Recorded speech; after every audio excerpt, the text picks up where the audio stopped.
wa ó ti ṣẹlẹ̀ o. Sitting governor of Zamfara lọ́wọ́lọ́wọ́ báyìí ó ti gbèjà bàbá wa olóyè Sunday Igboho, ó ti gbèjà wọn o. Kódà ó sọ sí mi lẹ́nu ó buyọ̀ sí. Ọmọ Yorùbá ẹja bẹ̀rẹ̀ sí ní máa kọ sí comment section wípé a ò rán anybody láti lọ negotiate fún wa o. Ẹ máa kọ sí comment section wípé the only leader we have in Yoruba nation real self-determination movement is Professor Adebanji Akintoye, Dr. Chief Sunday Igboho. Aside of those two, anybody negotiating with anybody, the person is negotiating error. The person is negotiating mistakes. The person is representing fiction. Is negotiating fiction. What is not real, that will never be real. Ọmọ Yorùbá, gómìnà Zamfara, nígbà táwọn àkọ́kọ́ rí tó kọ́kọ́ jáde tó pariwo síta, a ò mọ tó fà á. Létà la wá ń gbọ́ wípé àwọn kan wọ́n ti fún àwọn owó tí wọ́n fún àwọn bàbá wa tí wọ́n kọ́ tí wọ́n ò gbà, tí mo ti sọ fún yín ní last video tí mo ṣe yìí. Àwọn ọmọ àlè Yorùbá kan ti gbà. Bó ṣe wá gba owó yẹn, ó mà ṣe o, kábíyèsí Elédùmarè. Ọmọ Yorùbá, ẹ bá wa share fídíò, ẹ jẹ́ kó dé gbogbo tọ́mọ Yorùbá wà káàkiri àgbáńlá ayé wípé àwa ò ní negotiate pẹ̀lú anybody. A ò mọ ADC rí o. ADC ni o, PDP ni o, APC ni o, SDP ni o. We are not in relationship with any of them. We are not dealing with them. We don't know them. Ọmọ Yorùbá, wọ́n ya géèmù kan lẹ̀ fún wa tó jẹ́ wípé mo dúpẹ́ lọ́wọ́ Ọlọ́run pé a ní àwọn àgbà tó rí wọ́n pé tí wọ́n gbọ́n nínú tí wọ́n gbọ́n níta, tó rínú tó ríta, tó ní experience tó jẹ́ wípé ọ̀rọ̀ ilẹ̀ Yorùbá nìkan ló mọ mú láyà wọn. Tí bá níná ń jó lórí omi, tí bá ní ọmọ ń pa ẹyọkàn ní kí lọ kéwù ẹ̀ wá. Ẹ má condemn ọ̀rọ̀ tí mo fẹ́ sọ ìtorí pé kí ni ó níbi tí fídíò yìí ń lọ. Mo fi Ọlọ́run ṣe fún gbọmọ Yorùbá káàkiri àgbáláyé. Ó ní ohun tá a fẹ́ lo fídíò yìí fún. Fún ìdí èyí, ẹ bá pín fídíò yìí, ẹ jẹ́ kó jáde dáadáa. Bí bá dẹ̀ ṣe ń wò, ẹ máa comment, ẹ máa like, ẹ máa subscribe, ẹ máa turn on notification yín. Tẹ́ bá ń comment, òun ló máa tẹ̀ like, òun ló máa jẹ́ kí àwọn international body tá a fẹ́ fún ní fídíò yìí tó máa fi mọ̀ wípé lóòótọ́ o, ohun tí mò ń sọ àwọn èèyàn tó ń wò mí wọ́n agree pẹ̀lú ẹ̀, ohun tí wọ́n dẹ̀ fẹ́ nìyẹn. Now a gbọ́ pé wọ́n ti gbé àwọn Yorùbá kan dìde tí wọ́n fún lówó láti máa competition against Chief Sunday Igboho. Ìyẹn ló kọ́kọ́ jáde ní about 2-3 weeks ago. Tọ́lọ́run dẹ̀ ṣe, tọ́lọ́run bá wa pa mọ́lẹ̀. Àṣeyẹn nìkan kọ́. Àwọn kan ti lọ negotiate. Wọ́n ti ń sọ fún àwọn international communities wípé kọ́ má dá sọ̀rọ̀ wa mọ́. Pé nísìnyí báyìí tí Messiah wa ti dé, ìyẹn ADC, pé gbogbo wa kọ́ o, a ti lọ darapọ̀ mọ́ ẹgbẹ́ òṣèlú o. Pé anything tá a bá sọ nísìnyí is just like kó má dàbí bá sọ̀rọ̀. Irọ́ ni o, irọ́ ló pa mọ́ wa. Àwọn bàbá wa ní ká sọ fún yín wípé kò sí nǹkan kan tó jọ mọ́ bẹ́ẹ̀. Ẹni bá lọ kówó fáwọn kan, ó kọ́ kówó sàárà, ó kọ́ kówó múgùlẹ̀ ni. Ẹ máa bá a kọ́ sí comment section wípé anybody tó bá negotiate with any foreign partner tàbí any international communities, what they are doing is pure jìbìtì. Mi ìfẹ́ sọ jìbìtì ẹ lóyìnbó to platform in my head there. Now ẹ̀yin náà ẹ wo bí nǹkan ṣe lọ Nàìjíríà. Kàtúnṣe rí àwọn ọmọ àlè Yorùbá kan tó máa láyà páwọn fẹ́ gbowó ládùúgbò bí òkú ṣe ń sùn lójoojúmọ́.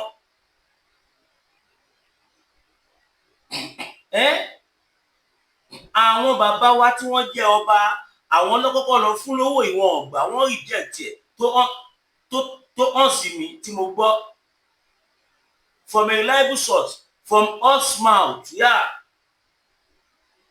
ọ̀nà àwọn ọmọ Yorùbá kan ti lọ gba owó wọn báyìí wọ́n dárúkọ wọn fún wa àwọn 8 ni wọ́n ẹyọ kọ̀ọ̀kan ní stéètì kọ̀ọ̀kan ṣùgbọ́n wọ́n ní ká má tí gbórúkọ wọn síta ká sì ṣe investigation yẹn dáadáa but kó má di pé wọ́n á lọ tẹ̀yìn gbérùwà òun lèmi ṣe sáré jáde tọ́ni ká jẹ́ kí gbogbo ọmọ Yorùbá mọ̀ káàkiri àgbáláyé wípé àwọn ò mọ̀ nǹkan kan nípa ọ̀rọ̀ negotiation or non-negotiation torí àti láwọn ọmọ Yorùbá kan tí wọ́n lọ tọ́ wá social media tó fún lówó tí wọ́n ní kó máa tako Ìgbòho Ìgbòho ta ló rán níṣẹ́ kíníkan ọmọ Yorùbá ẹ má yẹ ká yàgò ara mú òye jẹ aláàánú wa ni Chief Sunday Igboho aláàánú wa ni bàbá Akíntóyè aláàánú àwa ọmọ Yorùbá ní gbogbo àwa sọ̀rọ̀sọ̀rọ̀ àtàwọn alákíkanjú ọmọ Yorùbá tá a mọ̀ sí warrior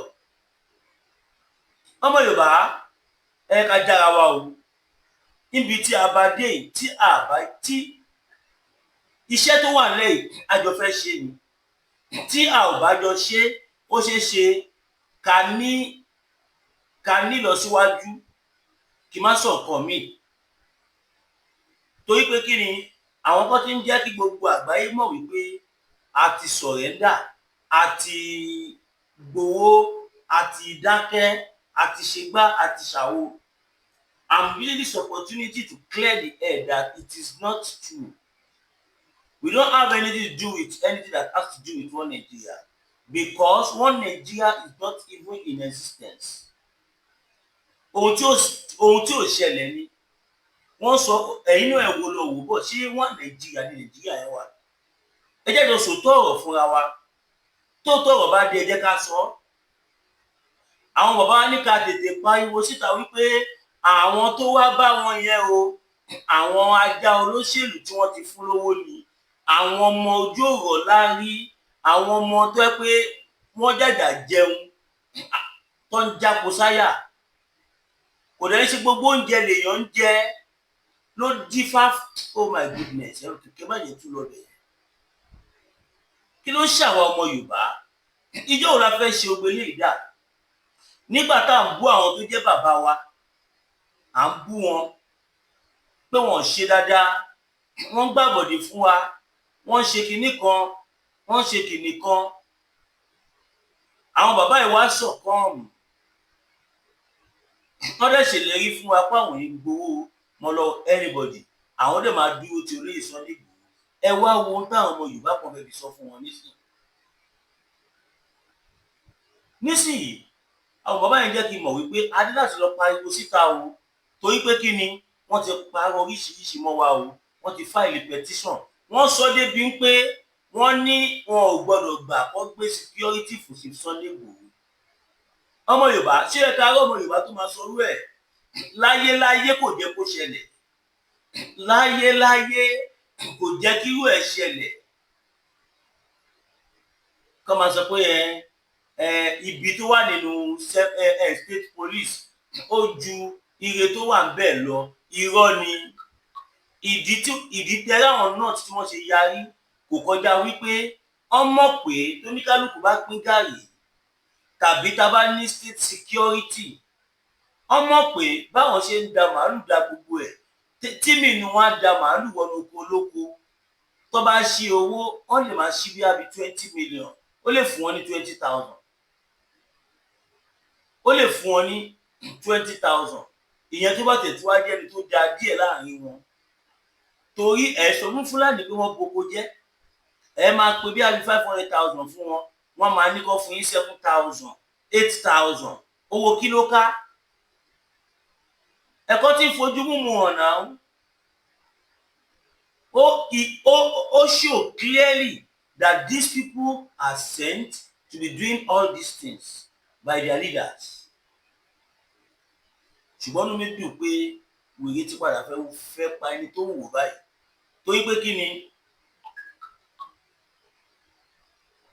Sàtáànì Sókótó Ọlọ́run ló yọ lẹ́nu ọjọ́ mẹ́ta yìí níbi tí wọ́n ti lọ jí àwọn ẹ̀mí àkàngbé ó wà ń bẹ̀ ìjọ yẹn Ọlọ́run ló yọ òun náà àwọn Fúlàní ọmọ Yorùbá ti palẹ̀ mọ́ ẹ̀ kó tó mọ̀ kí bàbá àwọn ni.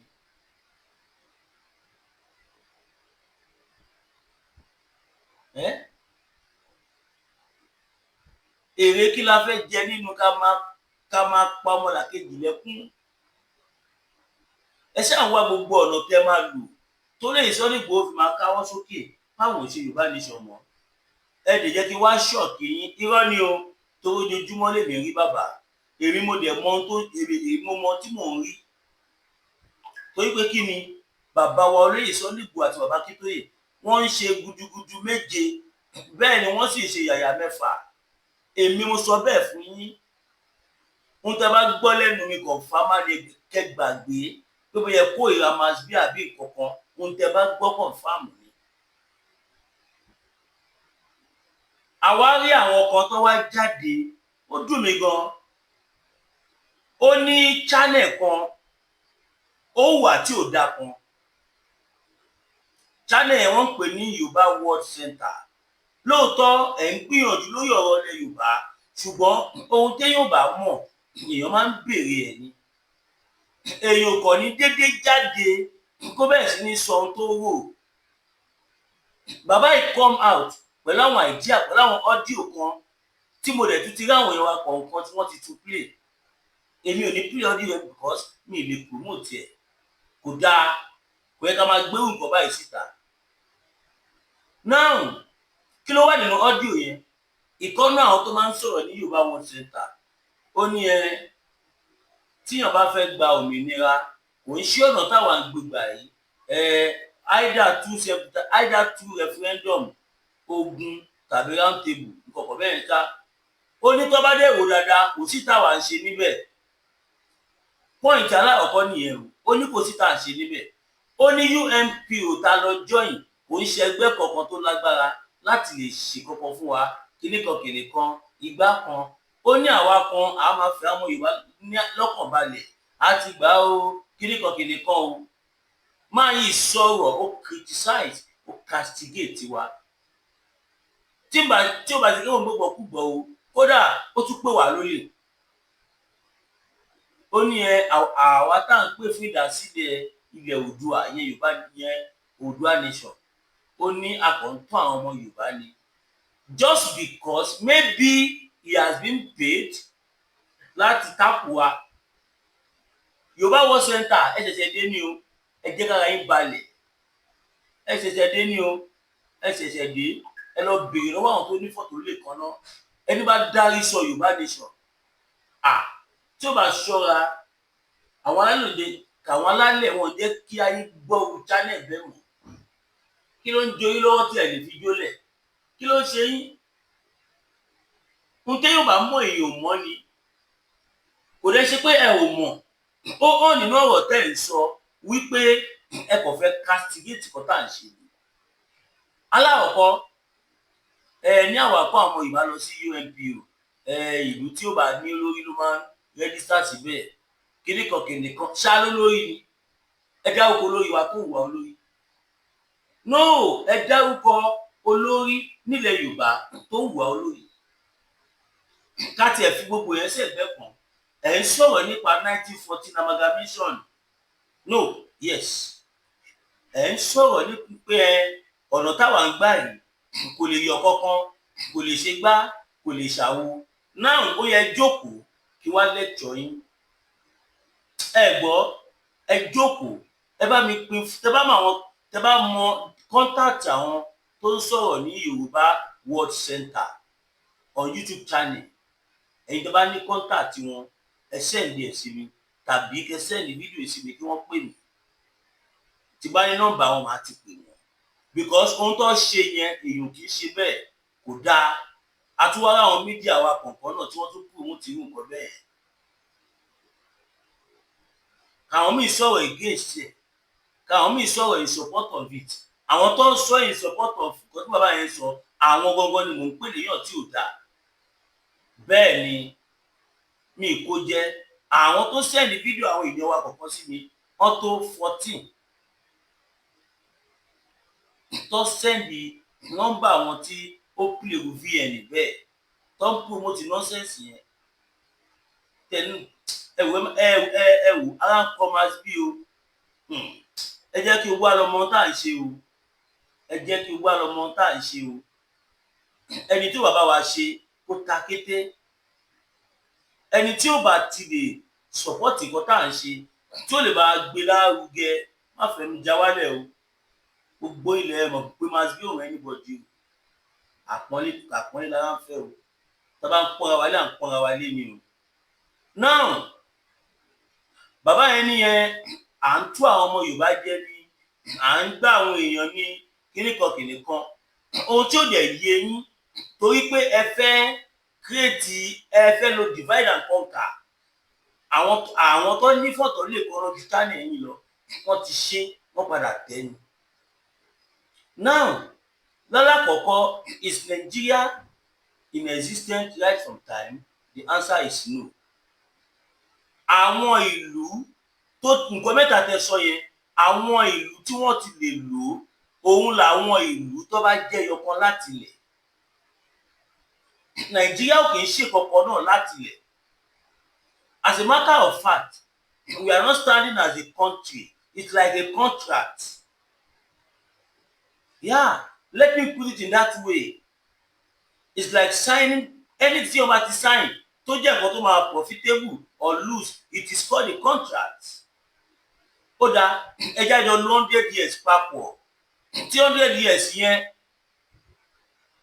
tí ó bá wá bí nǹkan tó dáa, then oníkálukú lè máa bá tiẹ̀ lọ. Country ní ilẹ̀ Yorùbá, which is Ọ̀yọ́. Country ní gbogbo ilẹ̀ Káàárọ̀ Oòjíire. Èkó tẹ̀ ń wò yẹn, country kan ní tẹ́lẹ̀. Yeah. We are all entitled to our opinion.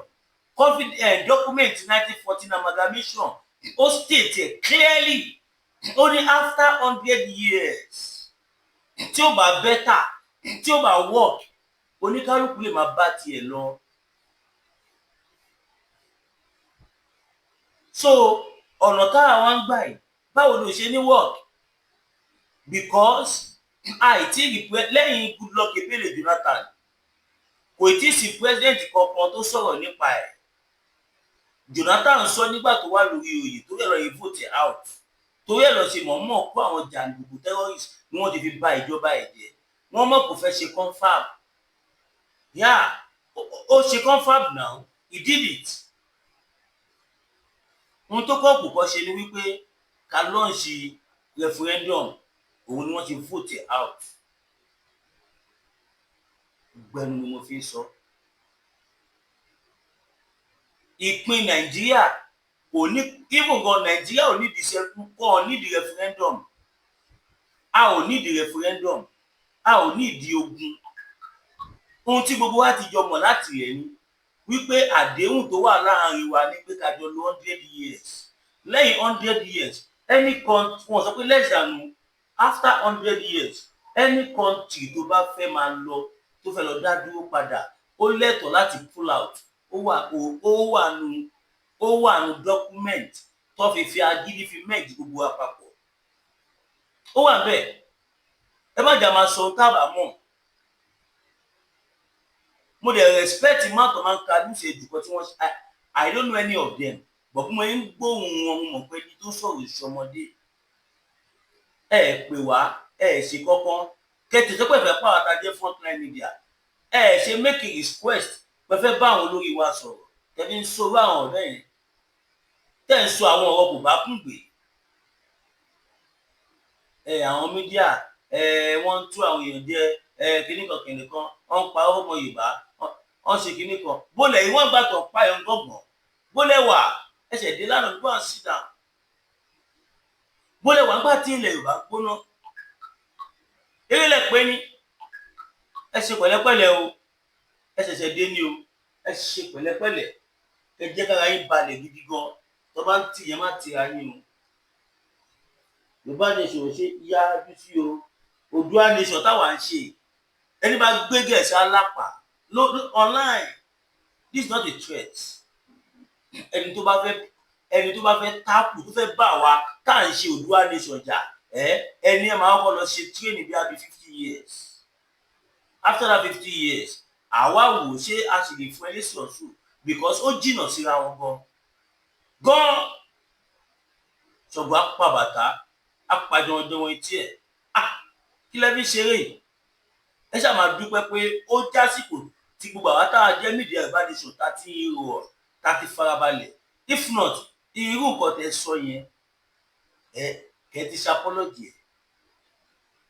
Bẹ́ẹ̀ ni, torí a máa jáde fún yín back to back. À lè yẹ kí gbogbo ayé mọ̀pọ̀ jálè ní nígbà yìí ṣe ọmọ Yorùbá gidi. Àkọ́ tá à ń sọ rèé, kò ń ṣe gbogbo ẹni tẹ́rí tó ń sọ̀rọ̀ online, kò ń ṣe gbogbo wọn ló mean good. Báwo lèèyàn ṣe máa wo ṣùṣù tá máa sọ irú àwọn nǹkan bẹ́ẹ̀ yẹn tí àwọn bàbá wa Olóyè Sunday Igboho, bàbá wa Professor Banji Akíntóyè, Ọláyọmí Kóìkì àti bẹ́ẹ̀ bẹ́ẹ̀ lọ. Yorùbá World Center tó bá ń tì ẹ má tìra yín, ẹ jọ̀ọ́ nítorí Ọlọ́run. Ẹ̀ṣẹ̀ dé ní o, tó bá ń tì yín ẹ má tìra yín o. Yorùbá Nation kì í ṣe ẹgbẹ́ tí kò ń ṣe movement tí ọkọ lè kọlu o, ẹgbẹ́ ló máa ń kọlu o, uncalled movement o. Movement tiwa automatically tó bá ti jẹ́ ọmọ Yorùbá, you are part of us. Tó dífá fún pẹ́yì tẹ́lẹ̀ sọ̀rọ̀ ìgbà ara wa ni. Either you know that or not. Tẹ má sọ bẹ́ẹ̀ mọ́ o. Àwọn bàbá òkè ṣe ní àrífín o. Àwọn tó pè fún Oòduà Nation ṣé àmọ̀ kí wọ́n ṣe kinní kan ni wọ́n tó bẹ̀ sí ní tẹ́ni ẹ bẹ̀rẹ̀ sí ní sọ kò bá kún gbé. Ẹ má ṣe bẹ́ẹ̀ mọ́. Ẹ rọra máa fi channel yín pa owó yín, kẹ rọra máa ná jẹ́jẹ́. Ẹ fèsì kẹ yíwọ yín kò níbi Yorùbá Nation. Ẹ yíwọ torí lẹ́yìn lè tí mo sọ ìtàn tá bá bẹ̀rẹ̀ sí ní jáde fún yín ẹ rí regret ẹ̀. Ẹ gbà mí pékélé arúgbó jẹ gbèsè ta ni máa san. Ẹ lọ bí Máyégún, ẹ lọ bí gbogbo àwọn platform tí wọ́n lè gbé platform yín mì, ẹ lọ bí wọ́n. Tẹ́ ẹ̀ wíwó tó wòrò, is Nigeria a country? Ṣèbí country tó bá exist láti ilẹ̀ tó bá jẹ́ ọ̀kan ṣoṣo tó wá fẹ́ pín, just like be North Korea and South Korea. That is perfect example fún nǹkan tí ẹ̀ sọ yẹn. Bóyá èdè kan ni wọ́n, àṣà kan ni wọ́n, ìran kan ni wọ́n wá fẹ́ pín sí méjì, òun ni tẹ́ ẹ̀ sọ yẹn. Eléyìí kì í ṣe one Nigeria right from time. Tẹ́ bá dẹ̀ sọ pé rọ́mù ń pa ẹ̀bẹ̀ Ọlọ́run pé kí Nàìjíríà ṣẹlẹ̀ sí yín. Tẹ́ bá ti lè ṣàdúrà yẹn, màá mọ̀ pé ẹ mọ̀ nǹkan tẹ́ ẹ̀ ń sọ.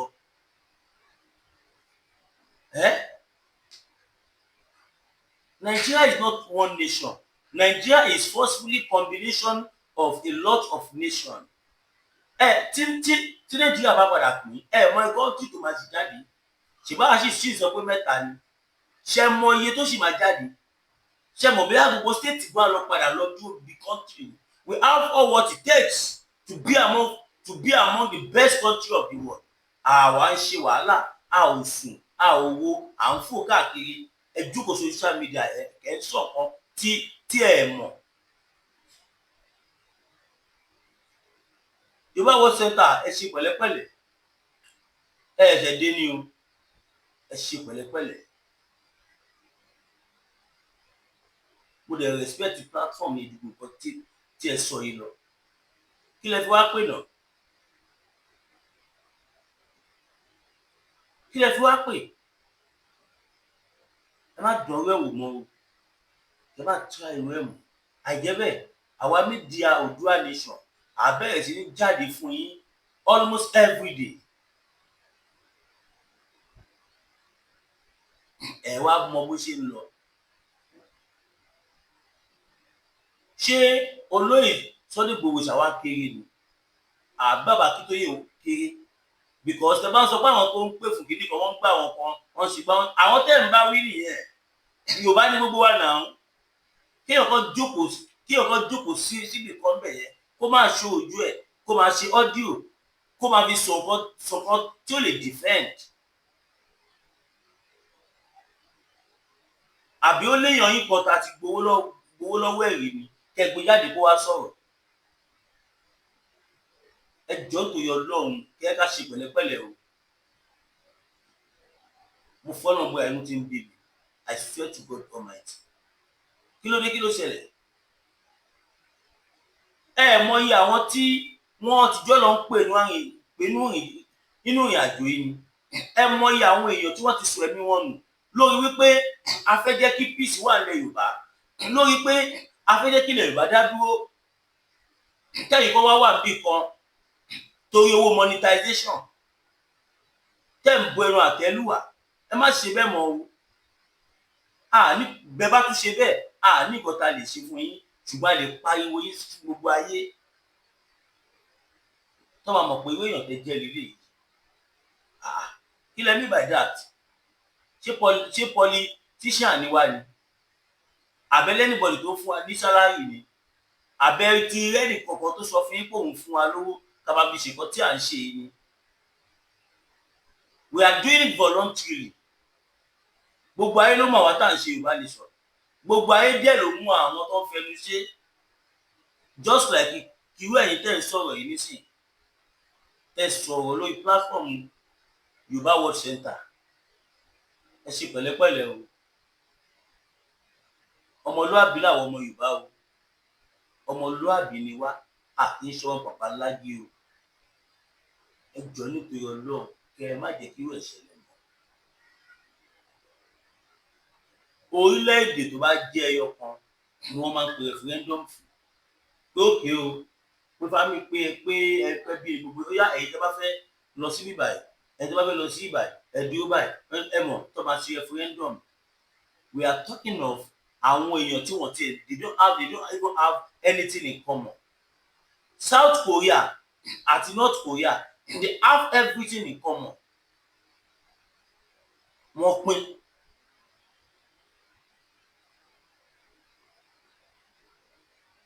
Kò ṣe pé àwa fẹ́ pín, àwa fẹ́ gba òmìnira wa padà ni.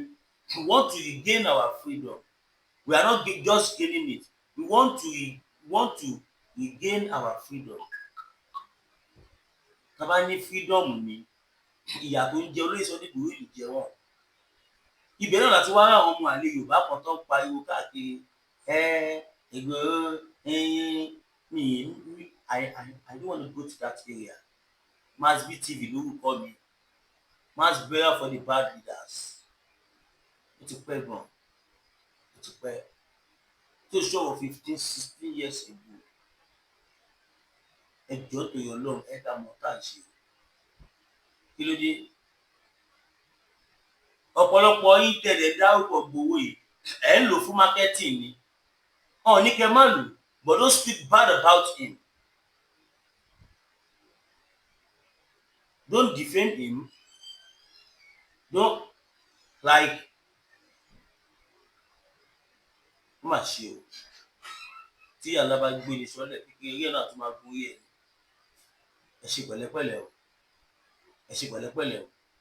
Ní ta lè ṣe fún yín. Ṣùgbọ́n Ọlọ́run lè ṣe kẹ́ regret nǹkan tí ẹ sọ yẹn o. Ó dẹ̀ máa wù mí kẹ́ jáde kẹ́ ṣapọ́lọ́jì kó tán síbẹ̀. Yorùbá Nation lólórí méjì o. Bàbá Akíntóyè àti Sunday Igboho. Then bàbá wa Ọlá YSDM deputy chairman. Torí bàbá Akíntóyè ni wọ́n head YSDM. Deputy wọn ni brother mi Ọlá. A dẹ̀ ní Prophet Olúwa diaspora youth leader. Omeyo Comrade Mayowa Omeyo tí wọ́n jẹ́ youth leader fún gbogbo South West. Mo kí brother mi náà Takuti Jésù Ogun State coordinator/governor, also governor of all governor forum ní South West. Àwọn coordinator wà lápè governor. Mo kí bàbá mi Àkànbí Yágbóyájù ọkùnrin púpọ̀. Mo kí wọn. Mo kí ìyá mi Àṣàkẹ́ TV show. Mo kí gbogbo ẹgbẹ́ World Media. Mo kí gbogbo ẹgbẹ́ Home Base Media. Mo kí gbogbo ẹgbẹ́ ìfẹ́ lódùn àpapọ̀ media. Mo kí gbogbo ọmọ ẹgbẹ́. Mo kí ara mi. Mo dẹ̀ kí àwọn tíìmù mi tí gbogbo yín mọ̀ sí Mass burial for all our leaders tí mo ní tí mo dẹ̀ tí mo dẹ̀ ní tíìmù tó jẹ́ Masbi TV. Ẹ má wò wá níran o, ẹ fún wa ní support. Olúwa gbé wa kúrò nígbé ọ̀dàlẹ̀ o. Ẹ jẹ́ a sáré dé ẹ̀ka ìpolówó ọjà kí a tó máa lọ.